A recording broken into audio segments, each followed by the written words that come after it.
Okay, we're excited to test for us going on the road, our first road game, first conference game against TCU, a team that championship game 2 years ago. When you look at them, they're a very experienced group, one of the more experienced groups, in our league. Their head coach, Sonny Dykes, he's one of the better head coaches in all of college football. Does a super job. Their offensive coordinator, Kendall Briles, is a guy that actually coached KJ Jefferson his best years, at Arkansas, and it's his second year there, and he does a really good job. He's one of the best coordinators in college football with the creativity and the things he does. Real impressed with their quarterback. He can really throw it, but he can also make plays.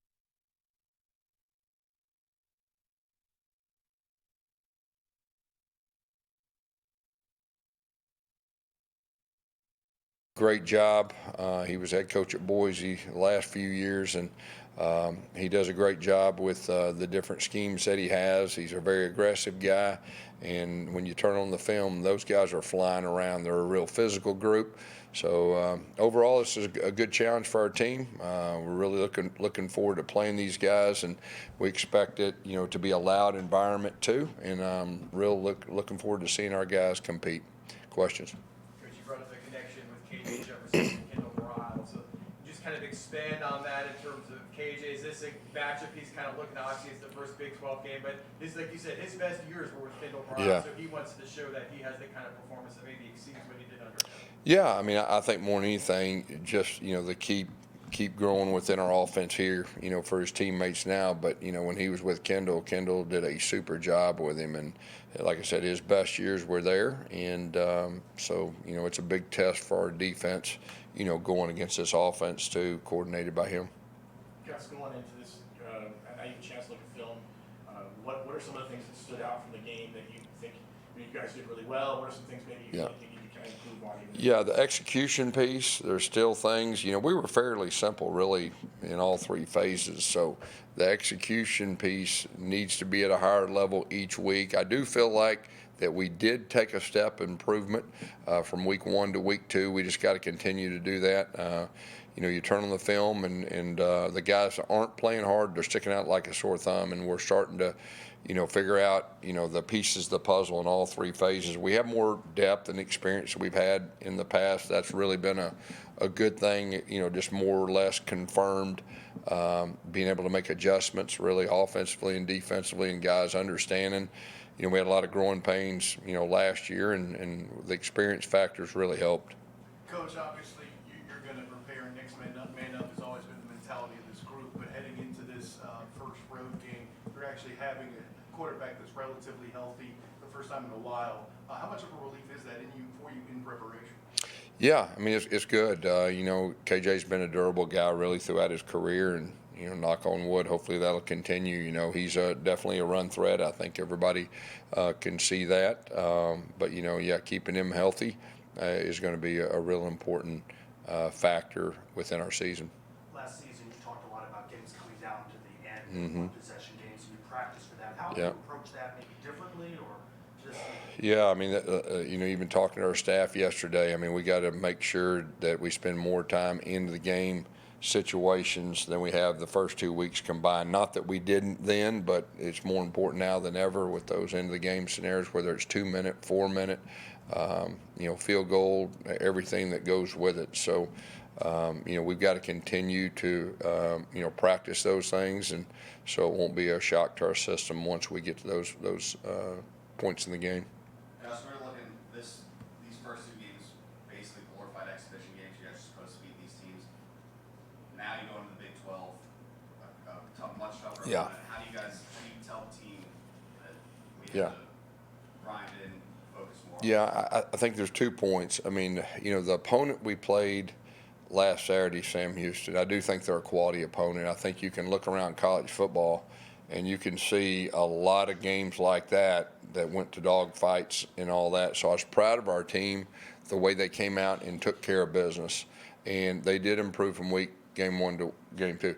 I mean, you can turn the film on. I mean, this is an impressive group, and our guys see that. I mean, it's an obvious deal, so they understand that, and they're looking forward to it. And I'm looking forward to seeing how we compete against these guys. I mean, this is a very, very talented team. I think. Like I said, their coordinators are two of the best in the country. Their head coaches, one of the best in the country. I mean, this is a big test for us, and we're looking forward to seeing where we're at, on the road for the first conference game.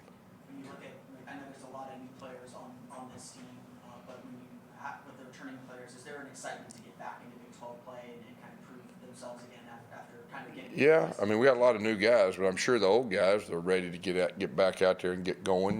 We actually, finished, I guess, a win in the league. We finished a little stronger towards the end, but yeah, it's a new year. Honestly, it's just a new year. It's a new team.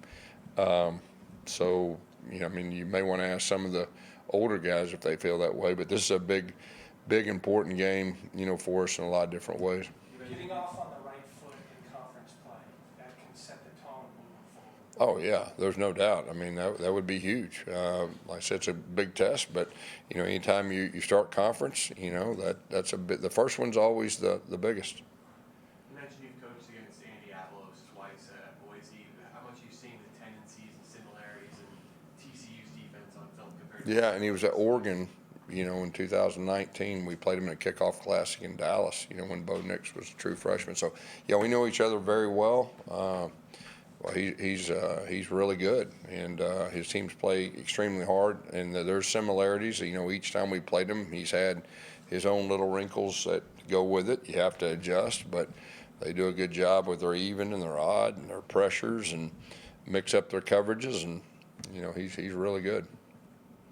Gus, looking at this TCU team, y'all didn't play them last year, and granted it's not the same team as it was when they went to the national championship a few years ago.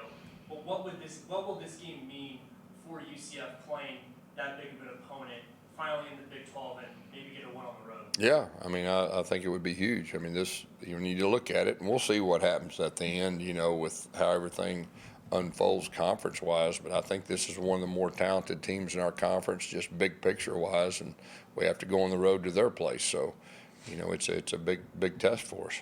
You mentioned the improvement in competition and going on the road for the first game in the Big 12. Do you think you'll learn more about your team and how they respond in this side of adversity? 100%. I mean, we learned each game about our team the first two games. We didn't face a lot of adversity. We faced some, but there's nothing like going on the road. And my experience is, you got 70 players and that dress out, and you got the coaches, and it's kind of you against the world, and has a way to bring people closer. And so I'm really looking forward to watching how our guys respond, being in that situation.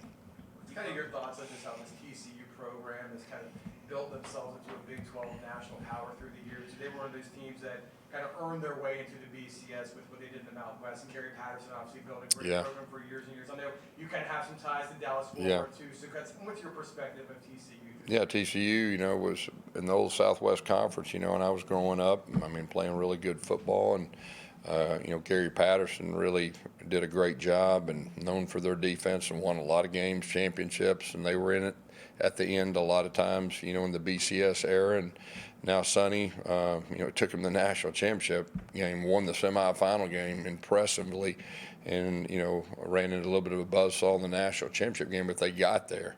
And so they still got guys from that team and coaches on that staff, so that tells you all you need to know. And then they brought in some real impressive transfers too. So, this is a really talented team, I think, with talented coaches. Coach, you coached against Coach Dykes in 2021. What are the challenges that a Coach Dykes team presents? Well, he's a good coach. He's a sound guy. He knows how to do it. He's a very experienced guy, probably one of the more experienced head coaches in the country right now. So he's good at what he does. Gus, overall health of the team coming out of this? Pretty healthy. Pretty healthy overall. We had a few nicks and bruises, and we were smart with a couple guys. Last night everybody practiced, but we were smart with a couple guys, just making sure that get them healthy for Tuesday. I mean, tomorrow's a really big day, for us practice-wise. So, but overall, feeling good. Your team has run the ball well. What are you seeing from them on the defensive line? Yeah, I think our offensive line has done a good job. And I think our running backs and really our fullbacks. I mean, Randy Pittman, which you're going to hear in just a minute, he's off to a great start with his physicality and everything that goes with that. So anytime you have a successful running game, there's a lot of things that go into that. It's not just talented running backs, which I think everybody knows we're talented in that room. But, if you can run the football, it opens up other things. What are you seeing from them along the defensive line? They're aggressive. They're physical.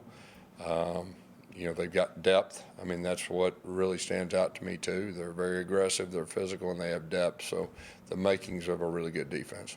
But Darius Kennison hasn't played as many snaps as maybe we would have thought going into the season. Is that just other guys kind of surpassing him on a depth chart, or is he 100%? Yeah, no, he's 100%, and I think he'll have a chance each week to do more and more. I mean, we got a veteran group back there, that played a lot of football. Quad's playing really, really a high level right now. The good thing is we got quite a few guys that can play, but he'll have a chance to get more and more reps, each game. Gus, you have a lot of new faces, as you've talked about on this team. A lot of these guys have big game experience. Are these the moments that you brought these guys in for? Yeah, there's no doubt. I mean, this is trying to put this roster together and the piece of the puzzle, and you get to finally play a conference opponent. And so, we'll learn a whole lot about our team and where we're at and potential and everything that goes with it after this game. Coach, TCU has a few players with that national championship game experience. You've been obviously coaching at a high level yourself at times too. What value does a guy with that experience bring, and then how does it alter your preparation when the other side has? I think there's nothing like experience in college football. The more experienced teams you have, the better chance I believe that you have of being successful. And like I said in my opening statement, they're a veteran group. They've got a lot of experience. Now, here's the thing with us. We have a lot of experience, too. We have a lot of older guys, played a lot of football, and that's been really good, the first two games. You've gotten 2 live games with the helmet communication. Now you have to prepare to go on the road with it. What are you doing to help with the crowd noise? Yeah, we'll practice with the crowd noise and everything that goes with it, with the helmet things. It's been, here at home, it's been pretty easy, but we'll see how it goes. I do think each game we're feeling more and more comfortable with that helmet communication. I'm sure other coaches feel the same way. Gus, going back to the running back room, you're obviously very talented running back room, but in terms of the games, do you have like a set plan on how you distribute carries, or is it more of a feel fresh kind of a thing? Well, I mean, it starts with R.J. Harvey, and then obviously wanting to keep him fresh, and that's our whole goal, and we have the flexibility and the depth to do that this year. Each game we go in with a plan.